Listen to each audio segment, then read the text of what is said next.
Morning everyone, and welcome to the second lesson of day 5 here at Cyber School.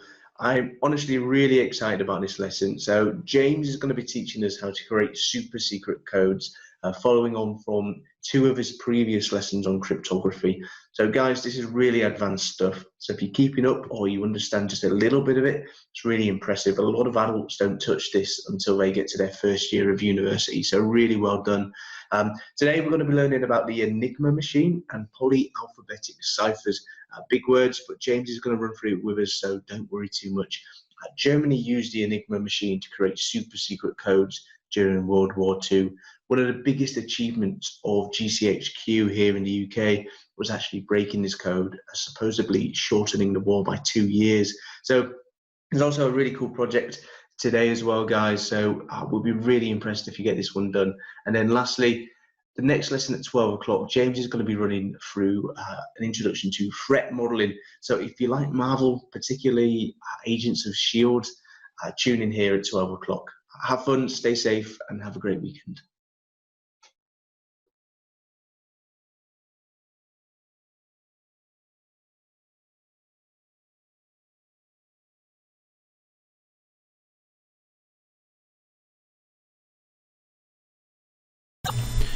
Welcome back. So we're going to continue on from the last lesson where we were just finishing up with polyalphabetic ciphers with a bit more.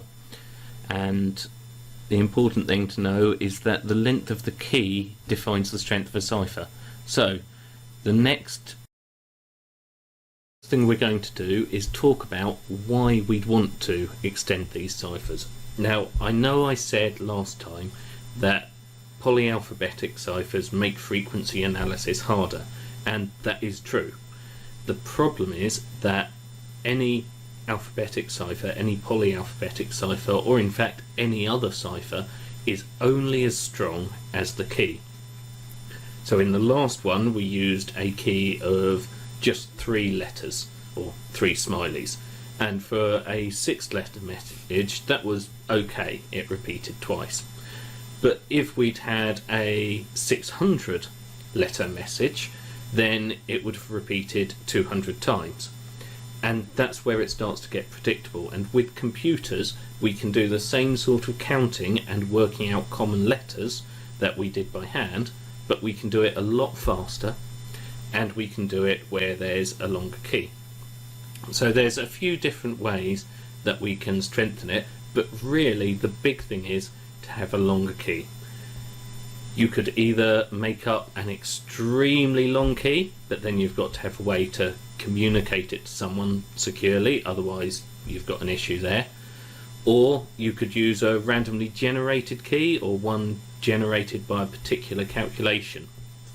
But we're going to start with one of the simplest and more secure, not perfectly secure, but more secure ways to generate a key. And we're going to look at books.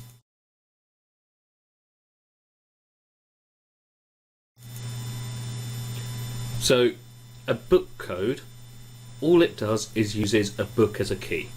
You need yourself and the person you're sending the message to know how the cipher is made and have a copy of the book. So I've picked one off my bookshelf, Harry Potter here, and we'll have a look through how that actually works. You'll recognise the polyalphabetic cipher grid that we had in the last time, except this time, instead of using smileys, we are using the whole alphabet. And what we need to do is take a page from our book, and I'll take the first page from the American edition, apparently, and we simply run through and use the book as the key. So if we say that the message we want to send, the message we want to encipher is Cyber School, then we just work through, and the first letter is C, and the first letter of our key is H. So we line up the H and the C, and that gives us J. And the second letter is Y, and the second letter of our key is A. So we line up the Y and the A, and we get Y. Third letter obviously is B, and third letter of our key is R. So we line those up and we get an S, and then we've got E and R again, which gives us a V. And then finally, for the first word, we've got an R in our clear text, and we've got a Y in our key, which gives us P. So then we've got a space, and we move on to school. So we've got S, and that matches up with P in our key, which gives us H. And we've got C in our clear text, and we've got O in our key, which gives us Q. And H in our clear text, and T in our key gives us A. O in our clear text, and T again in our key, that gives us H. And O again, and E in our key gives us S. And finally, L in our clear text and R in our key gives us C. So what we end up with is JYSVP space HQAHSC. Now, so long as no one works out what book you're using, book ciphers are extremely strong, because the message will almost always be shorter than the key, and that means it's a very secure code. But the key is slightly predictable, so if someone knows you're using a book cipher, they can narrow down what they'd have to look for to break the code, because they know it will have English words, for example. So there was another type of cipher developed, which is called the one-time pad. This is a bit like a book cipher, and it does need you to have an extremely long key, but this is still considered almost unbreakable unless you get very lucky. And what it is simply a lot of letters. Now, this is a genuine one-time pad that was discovered. You can see that the letters are changed into numbers just to make it more confusing, and then those numbers are mixed together. So the first one would come up and be mixed with 78, the second one with 72, the third one with nothing. You do that with all of the numbers. There's a particular calculation you use, but I'm not going to go into that now. You can do the same thing with letters. The important bit is that your one-time pad must be randomly generated, and you can only use it once. You can never use it again. The person receiving the message has to have another copy of the pad to decode it. So there are risks, but if you've got a way to give both people a book of one-time pads, you can do extremely secure communications between two people.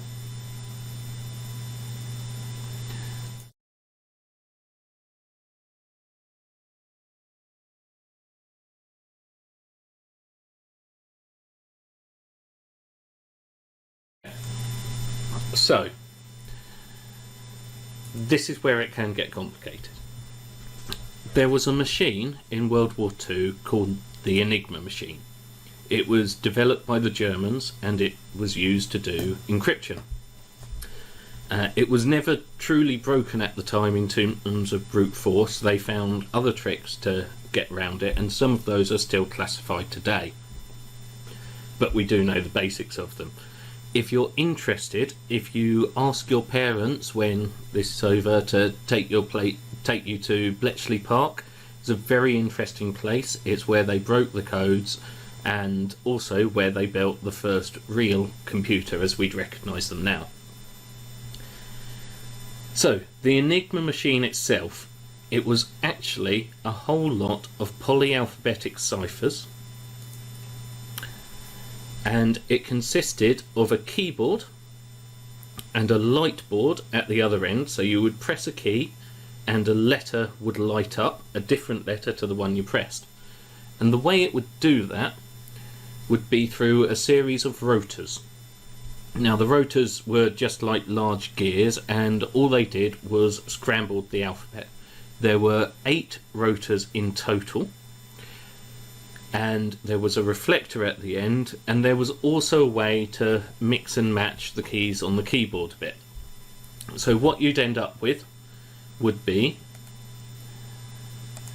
say, A goes to Z on the rotor, C goes to D, B goes to U, V goes to D, and so on. That's fine for the first rotor, so you could cross some wires over, but mostly they just lined up with what was on the rotor below. However, each rotor then had some wiring which went to completely different places on the next one. So let's say on this one, Z would line up with the slot that was H on rotor 2, or W would line up with F, or D might line up with X. And then again, this would have a completely different set on the next one. So H might then line up with Q, X might line up with W. This would be for the whole alphabet on each one, so 26 letters on each one. What made it even worse was you weren't doing a polyalphabetic cipher just 3 times to get your result. What would then happen once it had been through all of them would be that it would go to this thing called the reflector, which had another set, and the reflector would then push it back through the rotors in a different way. So let's say Q would reflect back to G, which would then reflect back to R, which would then reflect back to V, and you would get D. So you would start off with A, and the rotors would turn it into Z, then H, then Q, reflect back to G, to R, to V, and you would get D. Each time you use a polyalphabetic cipher, you're making it a little less predictable and harder to work out. So this would be going through 6 rotors. There were 8 rotors made, so there were 8 possible alphabets that you could use, and you could use them in any order. There were 2 reflectors, so there were another 2 of those, and you had the keyboard where you could mix pairs of letters. So all in all, this meant that unlike our fairly simple polyalphabetic cipher, where I'll just work something out quickly, with R1 you could do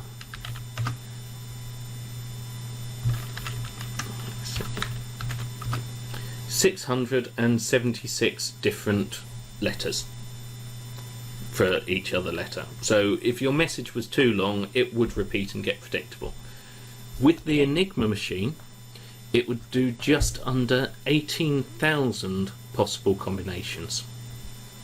The only thing it wouldn't do was encode a letter as itself, and that was a weakness which helped to break it.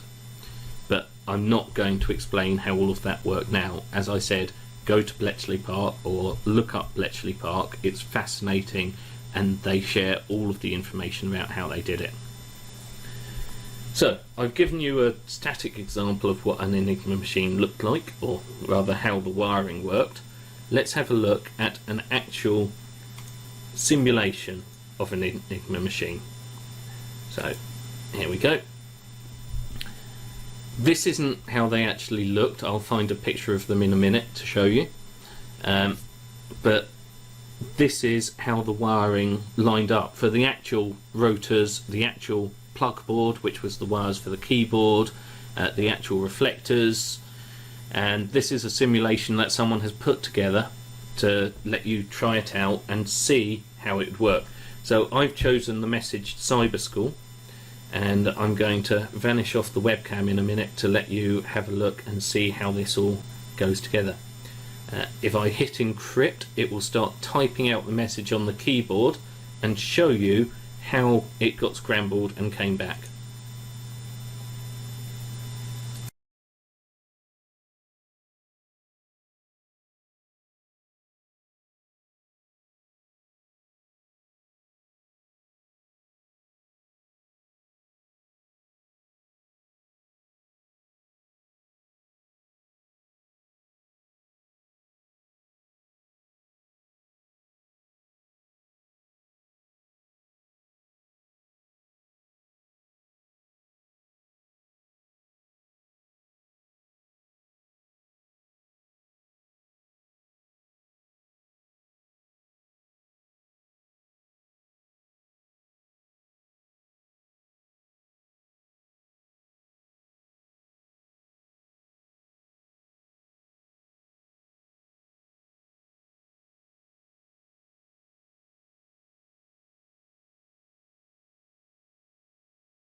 QMZWEXBZMSO. Now, today we've got much more powerful computers, and you can actually use brute force against the Enigma machine. But at the time, it was a mixture of frequency analysis and various other techniques to get more and more clues so they could decode the messages. And it's estimated it's shortened the war by several years. So cryptology is not a small thing. But I will put the link to this in the video description so you can have a play with it. Try mixing around the rotors and the reflectors and seeing if you can spot any pattern in the messages that come out. You probably won't be able to, and if you can, there's some people who'd be very interested in talking to you. So next we'll be moving on to the assignment, which will be a bit more on more modern types of encryption, as well as some instructions if you want to build your own Enigma machine. So nowadays we don't use quite the same methods. They're still based in the same thing, but they're much more mathematical and much more complicated. All of the methods that we've spoken about up to now are what are called symmetric encryption. And symmetric means that both people, Alice and Bob here, use the same key to break the message, to read the message. So there's one key.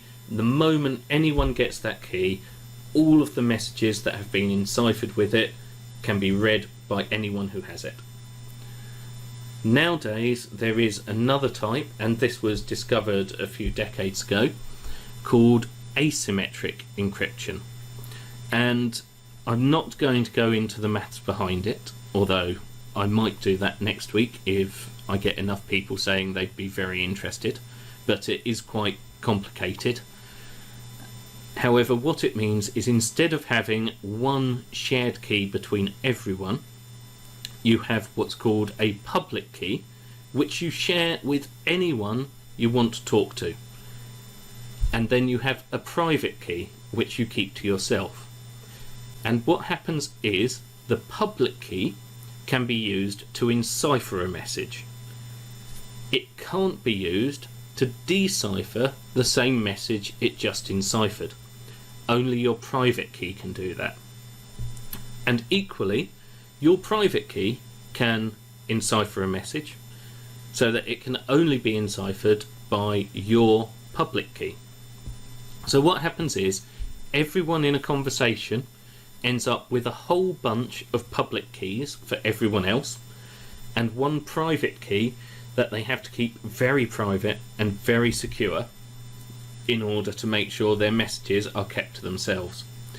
And this is now used, or still used, with something we call PGP encryption. There are other asymmetric encryption types, but PGP is one that's fairly standard, little outdated now, but is still used. But if you use WhatsApp or Signal or any other messenger like that, this is what's happening in the background. It's giving out your public key to people and keeping a private key to just you, so that only you can read your messages. Now, for the assignment, what I'm going to do is give you a public key for an address at Cyber School. I'm going to give you a website, and your first bit of your assignment will be to send a PGP encrypted message to that email address. I would say do it by Twitter, but PGP messages, as you'll see in a minute, tend to be quite long, and Twitter won't let you send messages that long.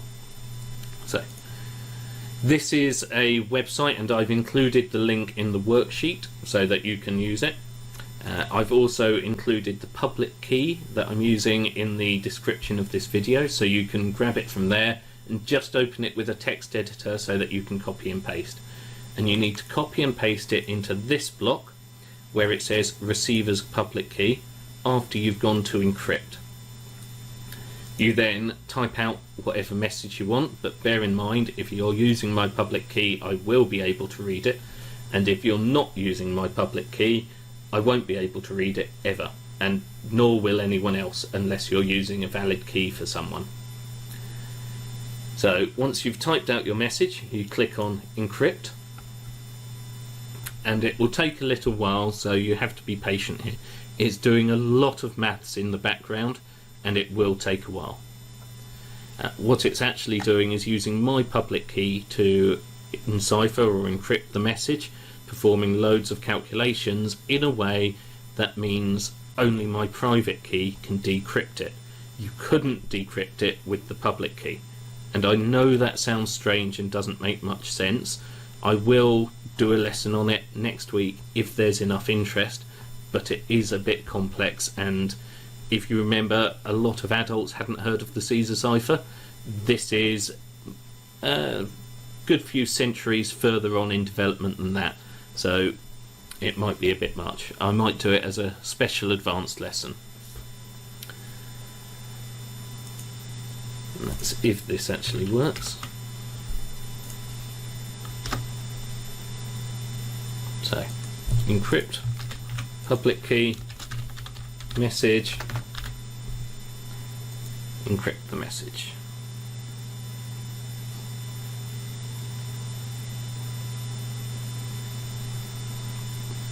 And as is pretty typical, it looks like it's not working right now. But what should happen is that down here you will get the encrypted message, and you just need to copy and paste all of that into an email. So the whole thing into an email. Get whoever's looking after you to help you send the email, just to make sure, and you send it to codes@cyberschool.ac. Okay, that's it for encryption this week. I will be doing another class shortly on threat modelling, which will be somewhat advanced, and we're going to look at how to threat model something a bit different. Thank you for listening.